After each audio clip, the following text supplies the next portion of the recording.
ഹരേ രാമ രാമ രാമ ഹരേ ഹരേ.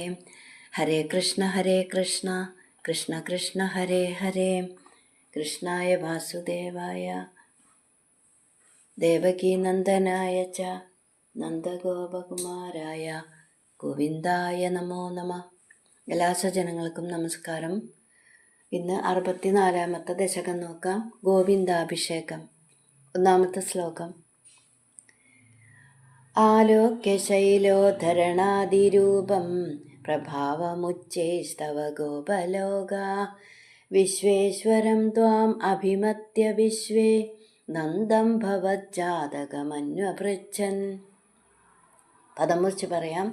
ആലോക്യ ശൈല ഉദ്ധരണ ആദി രൂപം, ശൈലോദ്ധരണാദി രൂപം, പ്രഭാവം ഉച്ചൈഹി തവ, പ്രഭാവമുച്ചൈസ്തവ ഗോപലോകാഃ വിശ്വേശ്വരം ത്വാം അഭിമത്യ വിശ്വേ നന്ദം ഭവത് ജാതകം അന്വപൃച്ഛൻ, ഭവത് ജാതകം അന്വപൃച്ഛൻ. വിശ്വേ ഗോപലോകാഃ, ഗോപജനങ്ങൾ എല്ലാവരും, തവ ശൈല ഉദ്ധരണ ആദിരൂപം, അങ്ങയുടെ ഗോവർദ്ധനോദ്ധാരണം മുതലായ ഉച്ചൈഹി പ്രഭാവം ആലോക്യ, അത്യുന്നതമായ ആ പ്രഭാവത്തെ ആലോക്യ കണ്ടിട്ട്, ത്വാം വിശ്വേശ്വരം അഭിമത്യ, അങ്ങയെ ജഗദീശ്വരൻ തന്നെ എന്ന് അഭിമത്യ വിചാരിച്ചിട്ട്, നന്ദം നന്ദഗോപരോട് ഭവത് ജാതകം അന്വപൃച്ഛൻ, അങ്ങയുടെ ജാതകത്തെക്കുറിച്ച് അന്വപൃച്ഛൻ വീണ്ടും വീണ്ടും ചോദിക്കുകയുണ്ടായി. ഭഗവാന്റെ ആ ഗോവർദ്ധനോദ്ധാരണം തുടങ്ങിയ അത്യുന്നതമായ പ്രഭാവത്തെ കണ്ടിട്ട് കൃഷ്ണൻ ജഗദീശ്വരൻ തന്നെയാണ് എന്ന് വിചാരിച്ചിട്ട് ഗുരുവായൂരപ്പ ആ ഗോപന്മാരെല്ലാവരും നന്ദഗോപരോട് അങ്ങയുടെ ജാതകഫലത്തെക്കുറിച്ച് വീണ്ടും വീണ്ടും ചോദിക്കുകയുണ്ടായി. ഇനി രണ്ടാമത്തെ ശ്ലോകം. ഗർഗോദിതോ നിർഗദിതോ നിജായ വർഗായ താദേന തവ പ്രഭാവ പൂർവാധികസ്ത്വയനുരാഗ യേഷാം ഐധിഷ്ഠതാവത് ബഹുമാനഭാരഃ. പദമുറിച്ച് പറയാം. ഗർഗോദിതഃ നിർഗദിതഃ നിജായ വർഗായ താദേന തവ പ്രഭാവഃ പൂർവാധികഃ ത്വയി അനുരാഗ, പൂർവാധികസ്ത്വയി അനുരാഗ യേഷാം ഐധിഷ്ഠ താവത് ബഹുമാന ഭാരഃ. താദേന അച്ഛനാൽ, നന്ദഗോപരാൽ, നിജായ വർഗായ സ്വന്തം ആളുകൾക്ക്, ഗർഗ ഉദിതഃ തവ പ്രഭാവഃ ഗർഗമുനിയാൽ പറഞ്ഞു കൊടുക്കപ്പെട്ടിട്ടുള്ള അങ്ങയുടെ പ്രഭാവത്തെക്കുറിച്ച് നിർഗദിതഃ പറഞ്ഞുകൊടുത്തു. താവത് അപ്പോൾ, യേഷാം അവർക്ക്, ത്വയി അനുരാഗഃ ഭഗവാന്റെ നേരെ ഉള്ള അനുരാഗം, സ്നേഹം, ബഹുമാനഭാരഃ കനത്ത ബഹുമാനമായിട്ട്, പൂർവാധികഃ മുൻപത്തേക്കാളധികം, ഐധിഷ്ഠ വർദ്ധിച്ചു. ഇവിടെ ഗോപന്മാരെല്ലാം ആവർത്തിച്ച് ചോദിച്ചപ്പോൾ നന്ദഗോപര് സ്വന്തം ആളുകൾക്ക് നേരത്തെ ഗർഗമുനി പറഞ്ഞു കൊടുത്തിട്ടുള്ള ഭഗവാന്റെ പ്രഭാവത്തെക്കുറിച്ച് പറഞ്ഞുകൊടുത്തു. ആ സമയത്ത് അവർക്ക് ഭഗവാനോടുണ്ടായിരുന്ന സ്നേഹം, ആ ഗോപന്മാർക്കൊക്കെ ഭഗവാനോടുണ്ടായിരുന്ന ആ സ്നേഹം ബഹുമാനമായിട്ട് നേരത്തെ ഉണ്ടായിരുന്നതിനേക്കാളധികം വർദ്ധിച്ചു. ഇനി മൂന്നാമത്തെ ശ്ലോകം. തദോവമാനോദിത തത്വബോധ സുരാധിരാജഃ സഹ ദിവ്യഗവ്യാ ഉപേത്യ തുഷ്ടാവസ നഷ്ടഗർവഃ സ്പൃഷ്ട്വാ പദാബ്ജം മണിമൗലിനാ തേ. പദമുറിച്ച് പറയാം. തതഃ അവമാന ഉദിത തത്വബോധഃ സുരാധിരാജഃ സഹ ദിവ്യഗവ്യാ ഉപേത്യ തുഷ്ടാവ സ നഷ്ടഗർവഃ സ്പൃഷ്ട്വാ പദാബ്ജം മണിമൗലിന തേ. തതഃ അനന്തരം, പിന്നീട്, അവമാന ഉദിത തത്വബോധഃ അവമാനം കൊണ്ട് ഉണ്ടായ തത്വബോധം, സഹസുരാധിരാജഃ ആ ദേവേന്ദ്രൻ, നഷ്ടഗർവം ഗർവമെല്ലാം ശമിച്ചിട്ട് ദിവ്യഗവ്യാസഹ കാമധേനുവിനോട് കൂടിയിട്ട് ഉപേത്യ അവിടെ വന്നിട്ട് മണിമൗലിന തേ രത്നകിരീടം കൊണ്ട് തേ പദാബ്ജം മണിമൗലിന രത്നകിരീടം കൊണ്ട് ആ ഇന്ദ്രൻ്റെ ശിരസ്സിലെ ആ രത്നകിരീടം കൊണ്ട് തേ പദാബ്ജം ഭഗവാനെ അങ്ങയുടെ പദാബ്ജം പാതാരവിന്ദത്തെ സ്പർശിച്ചിട്ട് തുഷ്ടാവ സ്തുതിച്ചു. പിന്നീട് അപമാനം കൊണ്ടുണ്ടായ തത്വബോധം കൊണ്ട് ഞാനെന്ന ഭാവം ശമിച്ച ദേവേന്ദ്രൻ എന്ന് പറയുമ്പോൾ കൃഷ്ണൻ്റെ ആ പ്രഭാവത്തിന് മുന്നിലെ താൻ ഒന്നുമല്ല എന്ന് മനസ്സിലായപ്പോൾ ആ അപമാനത്തിൽ നിന്നുമുണ്ടായ തത്വബോധം കൊണ്ട് ആ അപമാനിക്കപ്പെട്ടപ്പോൾ തത്വജ്ഞാനം അവിടെ ഉണ്ടായി. ദേവേന്ദ്രന് തത്വജ്ഞാനം ഉണ്ടായി എന്ന് പറയുകയാണ്. നേരത്തെ ഉണ്ടായിരുന്നു, അഹങ്കാരം കൊണ്ട് അതൊന്ന് കുറച്ച് മാറി നിന്നതാണ്. ഇപ്പോൾ അപമാനിക്കപ്പെട്ടപ്പോൾ അത് വീണ്ടും ആ തത്വബോധം തിരിച്ചു വരികയാണ്. അപ്പോൾ അങ്ങനെ ഞാനെന്ന ആ ഭാവമൊക്കെ ശമിച്ചിട്ട് ദേവേന്ദ്രൻ ദിവ്യഗവ്യാസഹ കാമധേനുവിനോട് കൂടിയിട്ട് ശിരസ്സിൽ ധരിച്ചിരിക്കുന്ന ആ രത്നകിരീടം കൊണ്ട് ഭഗവാന്റെ പാതാരവിന്ദത്തിൽ സ്പർശിച്ചിട്ട് സ്തുതിച്ചു. ഇന്ദ്രന് ഭഗവാന്റെ മഹത്വത്തെക്കുറിച്ച് നല്ല നിശ്ചയമുണ്ട്. അതുമാത്രമല്ല, ഇന്ദ്രൻ എന്ന ആ ഉയർന്ന പദവി തനിക്ക് തന്നതും കൃഷ്ണനാണെന്നും നല്ലതുപോലെ അറിയാം. എന്നാലും 62ാമത്തെ അധ്യായത്തിൽ പറയുന്നുണ്ട്, ഭവന്തം ജാനനബി ത്വത് ഉപരചിത ആത്മനോന്നതി അഭി എന്നാണ്. എത്ര ബുദ്ധിമാന്മാരാണെങ്കിലും രജോ ഗുണം വർദ്ധിച്ചാൽ വിവേകം മങ്ങും എന്ന് പറയുന്നുണ്ട്. അപ്പോൾ അതുകൊണ്ട് തന്നെ കുറച്ച് നേരത്തേക്ക് ആ അഹങ്കാരം വന്നപ്പോൾ, ആ രജോ ഗുണം വർദ്ധിച്ചപ്പോൾ ആ തത്വബോധമൊക്കെ അവിടെ മങ്ങി എന്നാണ്. അപ്പോൾ ഇപ്പോൾ ആ അഹങ്കാരമൊക്കെ മാറിയിട്ട് ആ അപമാനം വന്നപ്പോൾ അപമാനത്തിൽ നിന്നുണ്ടായ ആ ഒരു തത്വബോധം അറിവ് അതിവിടെ വരികയാണ്. അങ്ങനെ ആ തത്വബോധം ഉണ്ടായപ്പോൾ പിന്നെയും ആ ഭഗവാനെ ഇന്ദ്രൻ നമസ്കരിച്ച് സ്തുതിച്ചു എന്ന് പറയാണ്. അടുത്തത് 4ാമത്തെ ശ്ലോകം. സ്നേഹസ്നുതൈസ്ത്വാം സുരഭിപ്പയോഭിർഗോവിന്ദനാമാങ്കിതമഭ്യഷിഞ്ചത് ഐരാവതോ ബാഹൃത ദിവ്യഗംഗാ പാദോഭിരിന്ദ്രോഭി ച ജാതഹർഷ. പദമുറിച്ച് പറയാം. സ്നേഹസ്നുതൈഹി ത്വാം സ്നേഹസ്നുതൈസ്ത്വാം സുരഭിഃ പയോഭിഃ ഗോവിന്ദനാമ അങ്കിതം അഭ്യഷിഞ്ചത് ഗോവിന്ദനാമാങ്കിതം അഭ്യഷിഞ്ചത് ഐരാവതഃ അപാഹൃതഃ ദിവ്യഗംഗാ പാദോഭിഃ ഐരാവതോ ബാഹൃത ദിവ്യഗംഗാ പാദോഭിഃ ഇന്ദ്രഃ അഭി ഇന്ദ്രോഭി ച ജാതഹർഷഃ. സുരഭിഃ കാമധേനു, സ്നേഹസ്നുതൈഃ പയോഭിഃ സ്നേഹത്താൽ ചുരന്ന പാലുകൊണ്ട്, ത്വാം അങ്ങയെ ഗോവിന്ദ നാമ അങ്കിതം ഗോവിന്ദ ഗോവിന്ദ എന്ന തിരുനാമം കീർത്തിച്ചുകൊണ്ട് അഭ്യഷിഞ്ചത് അഭിഷേകം ചെയ്തു. ഇന്ദ്രഃ അഭി ഇന്ദ്രനും, ജാതഹർഷ അത്യധികം സന്തോഷിച്ചിട്ട്, ഐരാവത ഉപാഹൃത ഐരാവതം കൊണ്ടുവന്ന ദിവ്യഗംഗാ പാദോഭിഃ ദിവ്യമായ ആ ആകാശഗംഗയിലെ പാദോഭിഃ ജലം കൊണ്ടും എന്ന് പറയുമ്പോൾ ആ ജലം കൊണ്ട് അഭിഷേകം ചെയ്തു. ഇന്ദ്രനും അഭിഷേകം ചെയ്തു. ഇവിടെ സുരഭിഃ സ്നേഹസ്നുതൈഃ പയോഭിഃ, പിന്നീട് കാമധേനു സ്നേഹത്താൽ ചുരന്ന പാലുകൊണ്ട് ഗോവിന്ദ ഗോവിന്ദ എന്ന് കീർത്തിച്ചുകൊണ്ട് ഭഗവാനെ അഭിഷേകം ചെയ്തു. അതിനുശേഷം അത്യധികം സന്തോഷിച്ച ദേവേന്ദ്രൻ ഐരാവതം കൊണ്ടുവന്ന ആകാശജലം കൊണ്ട് എന്ന് പറയുമ്പോൾ, ദേവമാതൃഭിഃ നോദിതഃ ഇന്ദ്രഃ സുരർഷിഭിഃ സാകം ഐരാവതകരോധൃതൈഃ ആകാശഗംഗായാഃ ജലൈഃ ദാശാർഹം അഭ്യഷിഞ്ചത്. ഭാഗവതം. ദേവന്മാരുടെ അമ്മയായ അതിഥി മുതലായവരുടെ നിർദ്ദേശപ്രകാരം ഇന്ദ്രൻ ദേവർഷികളോട് കൂടിയിട്ട് ഐരാവതത്തിൻ്റെ തുമ്പിക്കൈ കൊണ്ട് എടുക്കപ്പെട്ട ആകാശഗംഗയിലെ ജലം കൊണ്ട് കൃഷ്ണനെ അഭിഷേകം ചെയ്തു. ഇനി 5-ാമത്തെ ശ്ലോകം.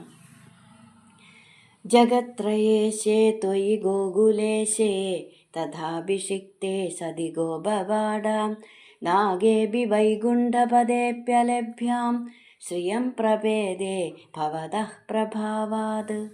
പദം മുറിച്ച് പറയാം. ജഗത്രയ ഈശേ, ജഗത്രയേശേ, ത്വയി ഗോകുല ഈശേ, ഗോകുലേശേ, തഥാ അഭിഷിക്തേ, തഥാഭിഷിക്തേ, സതി ഗോപവാടഃ, നാഗേ അഭി, നാഗേഭി, വൈകുണ്ഠപദേ അഭി അലഭ്യാം, വൈകുണ്ഠപദേപ്യലഭ്യാം, ശ്രിയം പ്രഭേദേ ഭവതഃ പ്രഭാവാത്. ജഗത്രയേശേ, ജഗത്രയ ഈശേ, 3 ലോകത്തിൻ്റെയും നാഥനായ ത്വയി, അവിടുന്ന്. അതുപോലെ തന്നെ ഗോകുലേശേ തഥാ, ഗോകുലേശേ, ഗോകുലത്തിൻ്റെയും ഈശനായ നാഥനായ അവിടുന്ന്, തഥാ അപ്രകാരം, അഭിഷിക്തേ സതി, അഭിഷേകം ചെയ്യപ്പെട്ടപ്പോൾ, ഗോപവാടഹ, അമ്പാടി, ഭവതഃ പ്രഭാവാത്, ഭഗവാനെ അങ്ങയുടെ പ്രഭാവം കൊണ്ട്, നാഗേ അഭി, സ്വർഗത്തിലും, വൈകുണ്ഠപദേ അഭി, അതുപോലെ തന്നെ വൈകുണ്ഠത്തിലും, അലഭ്യാം ശ്രിയം പ്രഭേദേ, നാഗേ അഭി, സ്വർഗത്തിലും, വൈകുണ്ഠപദേ അഭി, വൈകുണ്ഠത്തിൽ പോലും, അലഭ്യാം, ലഭിക്കാത്ത, ദുർലഭമായ, കിട്ടാൻ ബുദ്ധിമുട്ടുള്ള, ശ്രിയം പ്രഭേദേ, ഐശ്വര്യത്തെ പ്രാപിച്ചു. ഈ ശ്ലോകത്തിൽ ഗോവിന്ദ പട്ടാഭിഷേകത്തിന് ശേഷം അമ്പാടിയിലുണ്ടായ ഐശ്വര്യ സമൃദ്ധിയെക്കുറിച്ച് വർണ്ണിക്കുകയാണ്. ത്രിലോകങ്ങളുടെയും നാഥനായ ഭഗവാൻ അമ്പാടിയുടെയും നാഥനായിട്ട് അഭിഷേകം ചെയ്തപ്പോൾ ആ അമ്പാടി ലക്ഷ്മീപതിയുടെ ദിവ്യശക്തി കൊണ്ട് സ്വർഗത്തിലോ എന്തിനേറെ വൈകുണ്ഠത്തിൽ പോലും ലഭിക്കാത്ത ഐശ്വര്യത്തെ പ്രാപിച്ചു. ഇനി 6-ാമത്തെ ശ്ലോകം. കഥാചിദന്തർയമുനം പ്രഭാതേ സ്നായൻ പിതാവാരുണപൂരുഷേണ നീതസ്തമാനേതുമകാപുരീം ത്വം താം വാരുണീം കാരണമർത്യരൂപഃ. പദം മുറിച്ച് പറയാം. കഥാചിത് അന്തർയമുനം പ്രഭാതേ സ്നായൻ പിതാ വാരുണപൂരുഷേണ നീതഃ തം ആനേതും അഗാഹ, നീതസ്തമാനേതും അഗാഹ പുരീം ത്വം താം വാരുണീം കാരണമർത്യരൂപഃ. കഥാചിത് പ്രഭാതേ, ഒരിക്കൽ, ഒരു പ്രഭാതത്തിൽ, അന്തർയമുനം സ്നായൻ, യമുനാജലത്തിൽ, യമുനാ നദിയിൽ സ്നാനം ചെയ്തുകൊണ്ടിരിക്കുന്ന പിതാ, ഭഗവാന്റെ അച്ഛൻ എന്ന് പറയുമ്പോൾ ആ നന്ദഗോപരെ, വാരുണ പൂരുഷേണ, വരുണദേവൻ്റെ ഒരു ഭൃത്യനാൽ, നീതഃ കൊണ്ടുപോകപ്പെട്ടു, പിടിച്ചു കൊണ്ടുപോകപ്പെട്ടു, കാരണമർത്യരൂപഃ ത്വം, ശിഷ്ടരക്ഷണത്തിനായിട്ട് മനുഷ്യ വേഷത്തിൽ, മനുഷ്യനായി അവതരിച്ച ത്വം, അവിടുന്ന്, തം ആനേതും, ആ നന്ദഗോപരെ കൊണ്ടുവരാനായിട്ട്, താം വാരുണീം പുരീം അഗാഹ, ആ വരുണ രാജധാനിയിലേക്ക് എഴുന്നള്ളി. അപ്പോൾ ഒരിക്കൽ ഒരു പ്രഭാതത്തിൽ യമുനാ നദിയിൽ സ്നാനം ചെയ്തുകൊണ്ടിരുന്ന നന്ദഗോപരെ വരുണദേവൻ്റെ ഒരു ഭൃത്യൻ പിടിച്ചുകൊണ്ടുപോയി. കാരണമർത്യരൂപം ത്വം തം ആനേതും, ശിഷ്ടരക്ഷണത്തിന് വേണ്ടിയിട്ട് മനുഷ്യരൂപം ധരിച്ച ഗുരുവായൂരപ്പ അവിടുന്ന് ആ നന്ദഗോപരെ തിരിച്ചു കൊണ്ടുവരാനായിട്ട്, താം വാരുണീം പുരീം അഗാഹ, ആ വരുണ രാജധാനിയിലേക്ക് എഴുന്നള്ളി. ഇനി 7-ാമത്തെ ശ്ലോകം. സസംഭ്രമം തേന ജലാധിപേന പ്രപൂജിതസ്ത്വം പ്രതിഗൃഹ്യതാദം ഉപാഗതസ്തക്ഷണമാത്മഗേഹം പിതാവദത്തച്ചരിതം നിജേഭ്യഃ. പദം മുറിച്ച് പറയാം. സസംഭ്രമം തേന ജലാധിപേന പ്രപൂജിതഃ ത്വം, പ്രപൂജിതസ്ത്വം, പ്രതിഗൃഹ്യ താദം ഉപാഗതഃ തത് ക്ഷണം ആത്മഗേഹം, ഉപാഗതസ്തക്ഷണമാത്മഗേഹം പിതാ അവദത് തത് ചരിതം പിതാവദത്തച്ചരിതം നിജേഭ്യഃ. ത്വം ഭഗവാനെ ഗുരുവായൂരപ്പ അവിടുന്ന് സസംഭ്രമം തേന ജലാധിപേന പ്രപൂജിതഃ താതം. പരിഭ്രമിച്ചുകൊണ്ട് ആ ജലാധിപൻ വരുണനാൽ പ്രപൂജിതഃ പൂജിച്ച ആ വരുണൻ്റെ പൂജ സ്വീകരിച്ചിട്ട് താതം പ്രതിഗൃഹ്യ അച്ഛനെ സ്വീകരിച്ചിട്ട് എന്ന് പറയുമ്പോൾ ഭഗവാനെ ആ വരുണൻ നന്നായിട്ട് പൂജിച്ചു. സംഭ്രമിച്ചിട്ട് ആ ഭഗവാൻ വരുന്നത് കണ്ടപ്പോൾ തന്നെ പരിഭ്രമിച്ച ആ വരുണൻ ഭഗവാനെ പൂജ ചെയ്തിട്ട് സ്വീകരിച്ചു. ആ പൂജ ഭഗവാൻ സ്വീകരിച്ചു. പിന്നീട് വരുണൻ ബഹുമാനത്തോടുകൂടി ആ നന്ദഗോപരെ ഭഗവാനെ കൊടുത്തു. അപ്പോൾ ആ നന്ദഗോപരെ പ്രതിഗൃഹ്യ സ്വീകരിച്ചിട്ട് തക്ഷണം അപ്പം തന്നെ ഞൊടിയിടയിൽ ആത്മഗേഹം ഉപാഗതഃ സ്വഗൃഹത്തിലേക്ക് തിരിച്ചു വന്നിട്ട് പിതാ തത് ചരിതം അച്ഛനാൽ നന്ദഗോപരാൽ തത് ചരിതം ആ സംഭവത്തെ നിജേഭ്യഃ അവതത് സ്വന്തം ആളുകളോടായിക്കൊണ്ട് അവതത് വിസ്തരിച്ച് തന്നെ പറഞ്ഞുകൊടുത്തു. അപ്പം ഇവിടെ ഭഗവാൻ വന്നിരിക്കുന്നത് കണ്ടപ്പോൾ, ഭഗവാൻ വരുണൻ്റെ കൊട്ടാരത്തിൽ എത്തിച്ചേർന്നത് കണ്ടപ്പോൾ പരിഭ്രമിച്ച വരുണൻ ഭഗവാനെ വേണ്ടതുപോലെ പൂജിച്ചു. ആ പൂജയൊക്കെ സ്വീകരിച്ചിട്ട് വരുണൻ അതിബഹുമാനത്തോടെ തിരിച്ചേൽപ്പിച്ച നന്ദഗോപരെ സ്വീകരിച്ചിട്ട് തക്ഷണം ആത്മഗേഹം ഉപാഗതഃ പെട്ടെന്ന് തന്നെ സ്വന്തം ഗൃഹത്തിൽ തിരിച്ചെത്തി. ഇനി നന്ദഗോപരാണെങ്കിൽ നന്ദസ്തു അതീന്ദ്രിയം ദൃഷ്ട്വാ ലോകപാലമഹോദയം കൃഷ്ണേച്ച സന്നദ്ധിം തേഷാം ജ്ഞാതിഭ്യോ വിസ്മിതോ ബ്രവീത്. ഭാഗവതം. നന്ദഗോപര് താൻ മുൻപ് ഒരിക്കലും കണ്ടിട്ടില്ലാത്ത വരുണൻ്റെ ആ ഐശ്വര്യവും അതോടൊപ്പം തന്നെ കൃഷ്ണനോടുള്ള ആ പുത്രനോടുള്ള വരുണൻ്റെ ദാസ്യഭാവവും കണ്ടിട്ട് വളരെയധികം സന്തോഷിച്ചിട്ട് ഉപനന്ദാദികളായിരിക്കുന്ന ബന്ധുക്കളോട് ആ വർത്തമാനങ്ങളെല്ലാം വിസ്തരിച്ച് തന്നെ വർണ്ണിക്കുകയും ചെയ്തു. ഇവിടെ പിതാത്ത ചരിതം നിജേഭ്യഃ അവതത്. മേൽപ്പത്തൂര് നന്ദഗോപര് ആ വർത്തമാനങ്ങളെല്ലാം സ്വന്തക്കാരോട് വിസ്തരിച്ച് തന്നെ പറഞ്ഞു എന്ന് മേൽപ്പത്തൂര്. ഇനി 8ാമത്തെ ശ്ലോകം. ഹരിം വിനിശ്ചിത്യ ഭവന്തമേതാൻ ഭവത്പദാലോകനബദ്ധതൃഷ്ണാൻ നിരീക്ഷ്യ വിഷ്ണോ പരമം പദം തദ്ദുരാപമന്യേസ്ത്വമതീദൃശസ്താൻ. പദമുറിച്ച് പറയാം. ഹരിം വിനിശ്ചിത്യ ഭവന്തമേതാൻ ഭവത് പദ ആലോകന ബദ്ധ തൃഷ്ണാൻ ഭവത്പദാലോകനബദ്ധതൃഷ്ണാൻ നിരീക്ഷ്യ വിഷ്ണു പരമം പദം തത് ദുരാപം അന്യൈഹി ത്വം അതീദൃശഃ താൻ. തദ്ദുരാപമന്യേസ്ത്വമതീദൃശസ്താൻ.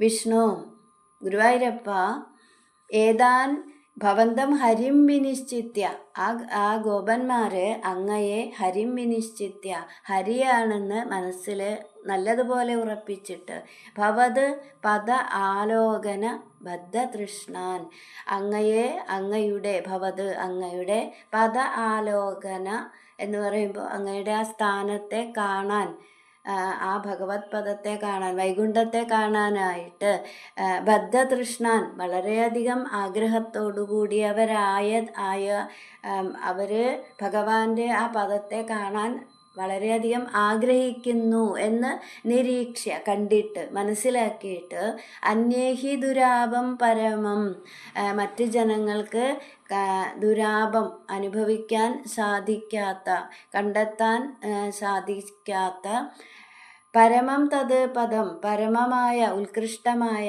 ആ പദത്തെ താൻ അവർക്ക് ആ ഗോപന്മാർക്ക് ത്വം അതീദൃശഃ അങ്ങ് കാണിച്ചു കൊടുത്തു. ആ സച്ചിദാനന്ദ സ്വരൂപത്തെ ഭഗവാൻ ആ ഗോപന്മാർക്ക് കാണിച്ചു കൊടുത്തു.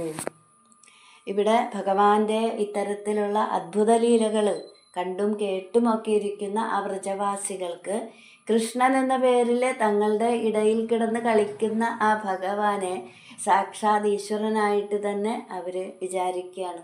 അപ്പോൾ അതുകൊണ്ട് തന്നെ ഭഗവാന്റെ നിജസ്വരൂപം എന്ന് പറയുമ്പോൾ ഭഗവാന്റെ ആ വിഭൂതികൾ കാണണമെന്ന് അവർ ആഗ്രഹിക്കുകയാണ്. അപ്പോൾ ഭക്തന്മാരായ ആ ഗോപന്മാരുടെ ആഗ്രഹം സർവജ്ഞനായ ഭഗവാൻ മനസ്സിലാക്കി അങ്ങനെ ആ ആഗ്രഹം, അവരുടെ ആ ആഗ്രഹം ഭഗവാൻ സാധിച്ചു കൊടുക്കണമെന്ന് ഭഗവാൻ നിശ്ചയിച്ചിട്ട് ഇതി സഞ്ചിന്യ ഭഗവാൻ മഹാകാരുണികോ ഹരി ദർശയാമാസലോകം സ്വം ഗോപാനാം തമസഃ പരം.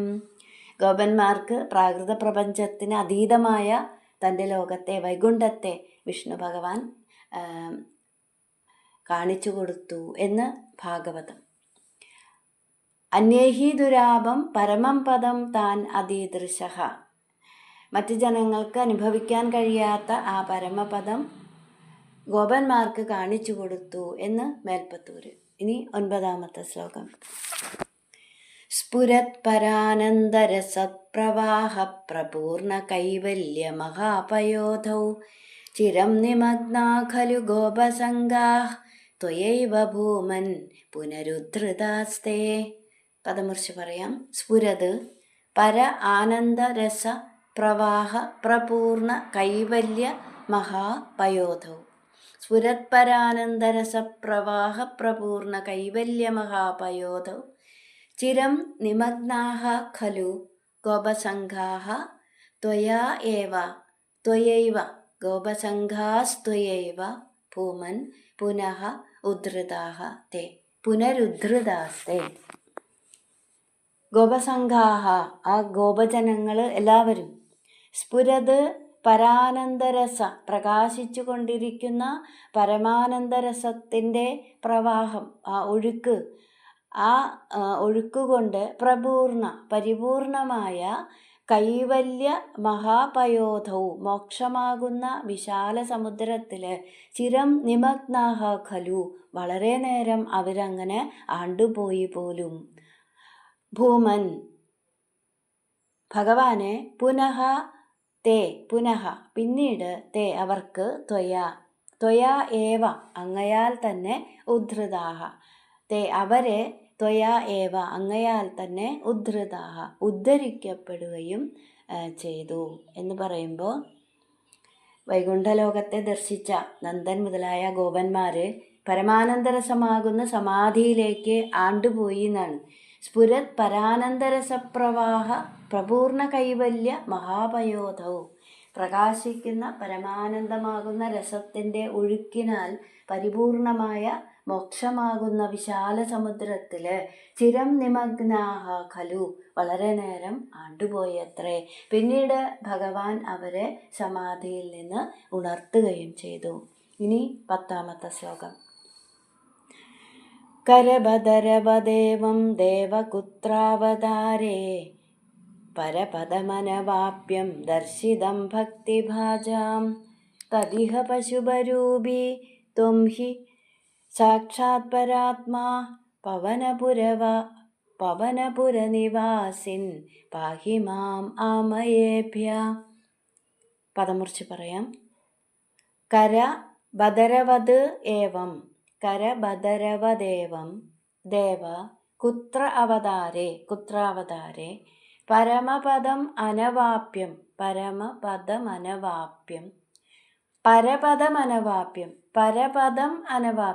പരപദമനവാപ്യം ദർശിതം ഭക്തിഭാജാം തദിഹ പശുപരൂപീ ത്വം ഹി സാക്ഷാത് പരാത്മാ പവനപുരനിവാസിൻ പാഹി മാം ആമയേഭ്യഃ. ദേവ ഗുരുവായൂരപ്പ കുത്ര അവതാരേ ഏതവതാരത്തിലാണ് അനവാപ്യം പരപദം പ്രാപിക്കാൻ സാധിക്കാത്ത ആ പരമസ്ഥാനം ബ്രഹ്മസ്വരൂപത്തെ ഏവം കരബദരവത് ഇപ്രകാരം ഉള്ളം കയ്യിലുള്ള ബദരഫലം പോലെ ഭക്തിഭാജാം ദർശിതം ഭക്തജനങ്ങൾക്ക് കാണിച്ചു കൊടുത്തിട്ടുള്ളത്. തത് ഇഹ അതുകൊണ്ട് ഇവിടെ ഈ അമ്പാടിയിൽ പശുപരൂപീത്വം. ഗോപാലസ്വരൂപം കൈക്കൊണ്ടിരിക്കുന്ന അവിടുന്ന് സാക്ഷാ പരാത്മാഹി, സാക്ഷാത്തായിട്ട് കാണപ്പെടുന്ന സച്ചിദാനന്ദ സ്വരൂപം തന്നെയാണ്. പവനപുരനിവാസിൻ ത്വം. ഗുരുവായൂരപ്പ, അവിടുന്ന് മാം, എന്നെ ആമയേഭ്യ, രോഗങ്ങളിൽ നിന്ന് പാഹി, രക്ഷിക്കണേ. ഇവിടെ മേൽപ്പത്തൂർ ഗുരുവായൂരപ്പനോട് ചോദിക്കുകയാണ്, ഗുരുവായൂരപ്പ, ഏതവതാരത്തിലാണ് സാധാരണക്കാർക്കൊന്നും പ്രാപിക്കാൻ സാധിക്കാത്ത ബ്രഹ്മസ്വരൂപത്തെ ഉള്ളം കയ്യിലിരിക്കുന്ന എലന്തിപ്പഴം പോലെ ഭക്തജനങ്ങൾക്ക് ദർശിക്കാൻ സാധിച്ചിട്ടുള്ളത്? അതുകൊണ്ട് തന്നെ ഇവിടെ ഈ അമ്പാടിയിൽ പശുപരൂപിയായിട്ടിരിക്കുന്ന ഗോപാലസ്വരൂപത്തിൽ ഇരിക്കുന്ന ഗുരുവായൂരപ്പ, അവിടുന്ന് സച്ചിദാനന്ദ സ്വരൂപമായ ആ പരബ്രഹ്മം തന്നെയാണ്. അങ്ങനെയുള്ള ഗുരുവായൂരപ്പ, എന്നെ രോഗങ്ങളിൽ നിന്ന് രക്ഷിക്കണേ എന്ന് പ്രാർത്ഥിച്ചുകൊണ്ട് 64-ാമത്തെ ദശകം സമർപ്പിക്കുന്നു. ഹരേ കൃഷ്ണ.